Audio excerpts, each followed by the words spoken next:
Welcome back, guys. I am back with another reaction video. Today we'll be reacting to Black Clover chapter 381 through 383.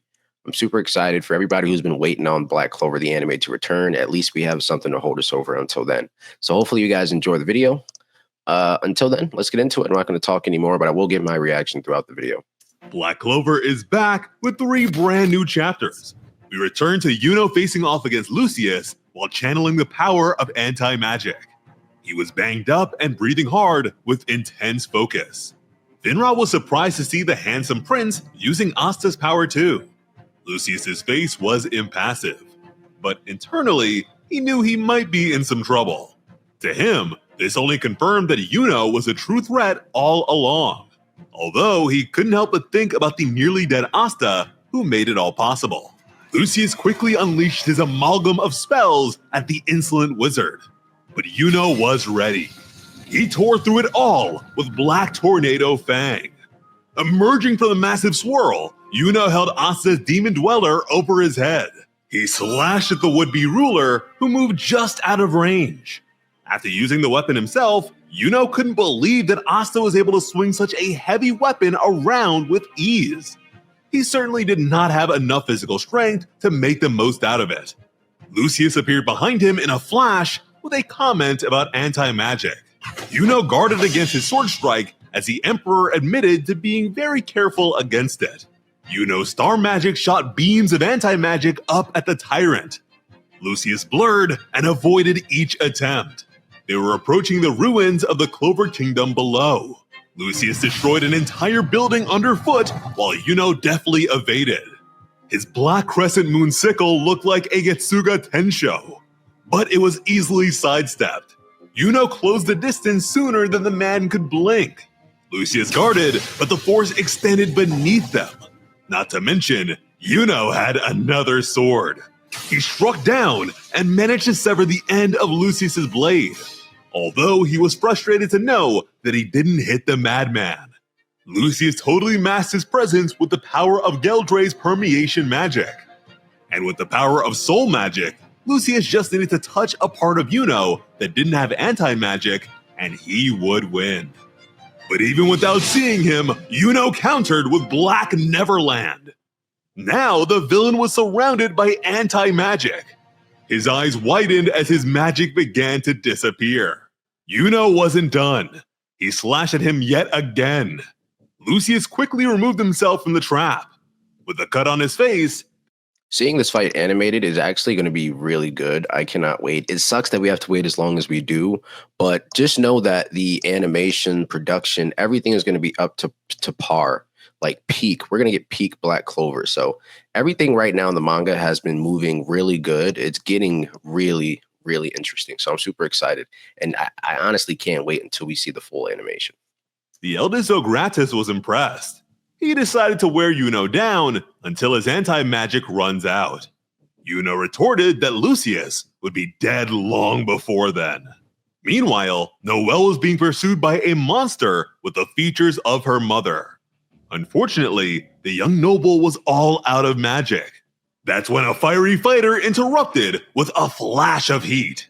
Medeo Leona was here, and she urged Noelle to leave. This was not her mother anymore. So Asier's former student swore to defeat this distortion of her master. And really, Medeo Leona's feats are just insane and keep on stacking. Seeing as Yuno and Asta are still pretty young, maybe they're not ready for the title of Wizard King just yet. So in their stead, in the meantime at least, Medeo Leona seems to be the #1 contender. The major feat of the first Wizard King was defeating the ancient demon, which Asta later did, as well as Medeo Leona. When it comes to the paladins, while everyone else's fights were a combined effort, Medeo Leona stood alone and emerged victorious. She's achieved a level of power that has made her a magical anomaly herself that has never been performed by anyone else. And I will say that is one thing that's correct.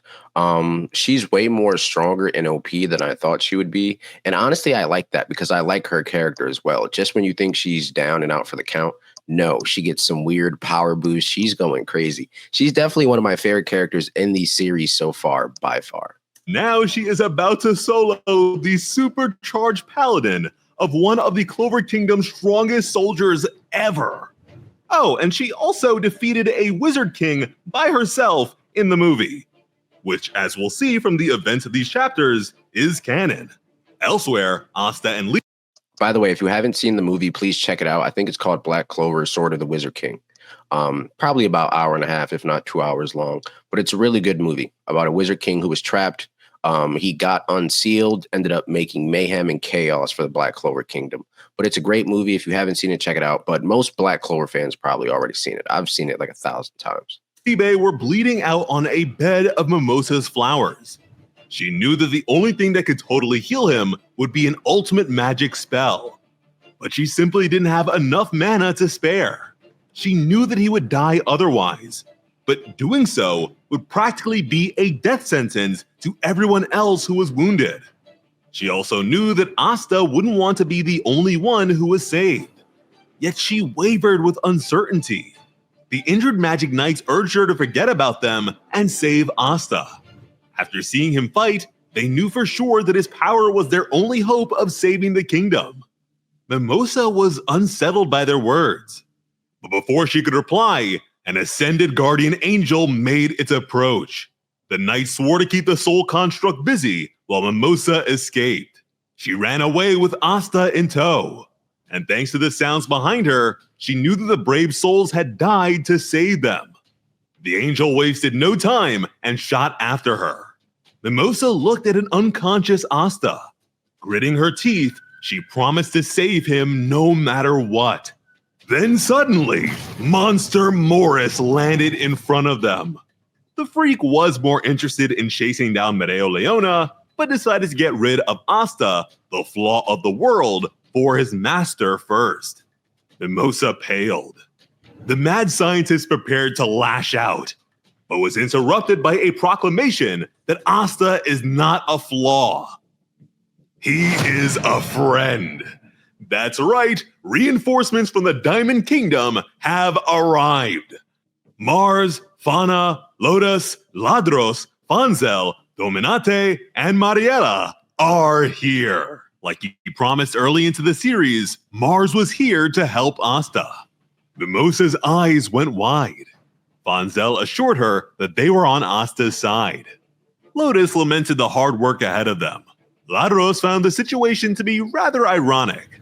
The man who experimented on their people and treated them like playthings was subject to the same thing, courtesy of his new master. Morris was surprised to see them. He let them know that it was too late to make a difference. He was actually a bit embarrassed to see his previous work and wanted them all to perish.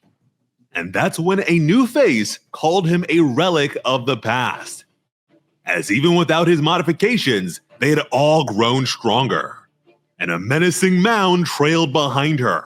This woman was previously Morris's best work, Pheramena, one of the 8 Shining Generals, and more importantly, the host of the Earth Spirit. Finally, the 4th Spirit has been revealed. They all lashed out against the massive monster Morris as one. The Diamond Kingdom's knights roared with all their fury. Mimosa and Asta were pushed away by Fanzel's wind magic. Just like the men before, they promised to keep the enemy busy while Asta gets patched up.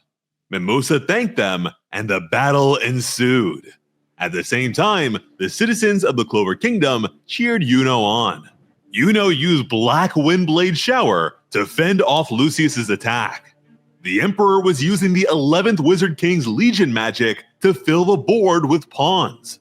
Yuno began to cut the distance. He was unrelenting, and Lucius fought back with the 16th Wizard King's barrier magic. Lucius wondered what would come first. An end to their fight, or the lives of everyone Yuno was fighting to protect. Because he was well aware of how bad the situation was looking for them. The populace was in serious trouble. The guardian angels lashed out, and the people ran for their lives. Then something sprang out against the threats. It was Nej. And this time around, she was making the decision to protect people with her snow magic. But before she could do anything with her little spell, the attack was diverted by a Rubik's Cube with a gelatinous center. There were many of them emerging from the ground. The people were confused. They had never seen anything like this before. But recognition came to a few of them. Soon after, an apology was extended over loudspeaker. Millie Maxwell removed her glasses and let them know that they finally finished their preparations. Branch 0 of the Magic Tool Research Lab was hard at work. Noelle was surprised to see the researchers in action, while Sekre was happy to see that they were successful, because when she's not with the Black Bulls, she's usually helping them out. Sally reflected on what Asta told her in the past about helping people being able to bring her happiness. Back then, she didn't understand, but then she experienced it firsthand, and now she happily understands. Those cubes contained her gel magic. Valtos used his spatial magic and decided that it was time for them to atone for their previous misdeeds. A portal opened up in front of an angel. Makusa lifted a new magic tool. He fired a small beam at the creature. It was based on all the research Sally did on Asta's magicless body. It may not be anti-magic, but one shot, it messes with a creature's magic circuits. As a result, they can't use magic for 5 seconds. Now the people could actually fight back. Makusa sang Sally's praises. Radus emerged from the portal. He knew that the angels were powered by trapped souls, so he forced his hands onto the monster. With his soul corpse magic, he'd send them back to where they belong. And just like that, the guardian angel crumbled. The people were astonished. They praised his epic heroism. He reflected on what Asta said about his power, how he was wasting it by attacking innocent people. The former member of the Midnight Sun scowled. Asta was right all along, but unfortunately, there were still way too many enemies. Then a figure rushed onto the scene with extreme speed. The elves are here to help. Atoli promised that this time around, the elves would help protect humanity. Mimosa watched it all unfold. She spoke to Asta with a smile on her face. Even his old enemies were on their side now. Yuno's eyes were wide with focus. Before him, Lucius was now using World End Martyr, the power of the 20th Wizard King. But the cameo didn't last too long. Yuno used Quintile Atrum Flagellum, a star-linked whip of anti-magic. And with it, the Colossus was torn apart in an instant. Lucius lifted a hand. A massive sword of light was above him. He hurled it at his opponent. Yuno prepared himself. His Quintile Atrium Scutum devoured the magic. I don't know, man. With Asta down, is there really much they can even do? But I will say Yuno has made a lot of progress, even seeing him wield Asta's weapon with the anti-magic. And he's doing it very well. He's pulling out techniques I've never even seen him use, which, dude, that's going to be so fire to see when they actually animate this. Now, this is actually getting really good. The star spiraled in front of him. Then they connected. A beam pierced the heavens. Quintile Atrium Hasta. Lucius and Yuno charged in perfect sync. They repelled one another. They even fell down in sync. They stared at each other from floating platforms. Yuno mocked the man's desperation. It became clear to him that Lucius was actually terrified of Asta. He wondered if the Master Manipulator expected Asta's enemies to get stronger and fight alongside him. Lucius's inability to use foresight on Asta really was a major weakness. Even so, the villain claimed to be unmoved. To him, this was nothing more than a brief battle of attrition, which was exactly how he saw Yuno's temporary use of anti-magic. As such, Lucius emphasized Asta's current situation. Mimosa collapsed. She was struggling to breathe. Despite their best efforts, Lucius was certain of his victory. The guardian angel caught up to them. A helpless Mimosa could only look over her shoulder as the monster approached. Then she was obscured by petals, courtesy of her older brother. Mimosa couldn't believe it. Kirsch scolded Asta for being on his back, while Mimosa protected him. But the angel forced its way beyond the distraction. So Langris tore through the fiend with his spatial magic. Mimosa called out to him. Although it wasn't a true battle, Longrus didn't want to see the guy who beat him in such a state. Although quickly, the angel knitted its body back together. Longrus wasn't very happy about that. But then another wizard incinerated it with a torrent of flames. This time, the threat was thoroughly ruined. Mimosa shouted Leo's name. Meanwhile, he shouted at his rival Asta to wake up. Mimosa could tell that the young wizard was covering himself with mana method. Longrus was impressed. But yet again, the monsters continued to rise. The hopeless wizards could only smile. They each reflected on their experiences with Asta, the magicless peasant that they had decided to acknowledge. They knew that he kept getting stronger, so they could all fight together. So they told him to stand, to fight, to put an end to Lucius. As they fought with all their might, Mimosa did her best to keep Asta alive. She was panicking. At this rate, Asta was going to die. She remembered seeing him like this against the devils in the Spade Kingdom.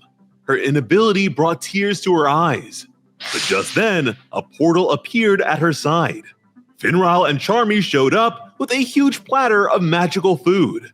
Mimosa was stunned. They were watching and told her not to give up. The noble wiped away her tears and found her resolve. She thanked them and ate the food. Moments later, her grimoire opened up. Ultimate plant magic, Flower Princess Utopia. Mimosa concentrated all of her power.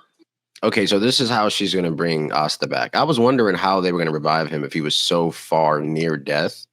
But yeah, so it seems like she's going to use her ultimate trump card, which is a healing spell. And he's going to be able to get healed. So yeah, this is actually pretty cool. This is interesting. I did not expect. And begged Asta to wake up and save the world. A guardian angel screeched as it broke through the opposing magic. It loomed over her exposed back. Then Asta cleaved through it with his katana. As it faded away, Asta thanked his friend for saving his life. Mimosa's eyes were now filled with happy tears, while Asta's eyes were fierce. With a roaring declaration, Asta vowed to take Lucius down. Now at full strength, it is time for us to see Asta's final stand. That said, Adramelak still hasn't made his move, so Lucius definitely has more cards to play. So yeah, I'm going to end the reaction video here. Hopefully you guys enjoyed it. There's a lot of stuff going on in the Black Clover manga, and honestly, I can't wait until it's animated, because once we see it in animation, the production, the animation, it's going to be good, man. I'm super excited. It does suck that we have to wait this long, especially we've been waiting forever. But look, man, it looks like we got a lot more stuff coming our way. I will stay tapped in with the manga if you guys enjoyed it. So let me know. Jump in the comments if you want to see more. How do you guys feel about Asta? He's finally back and he's up and he's ready to kick some ass. It's your boy KIDSTATIIC. I'm out. Peace.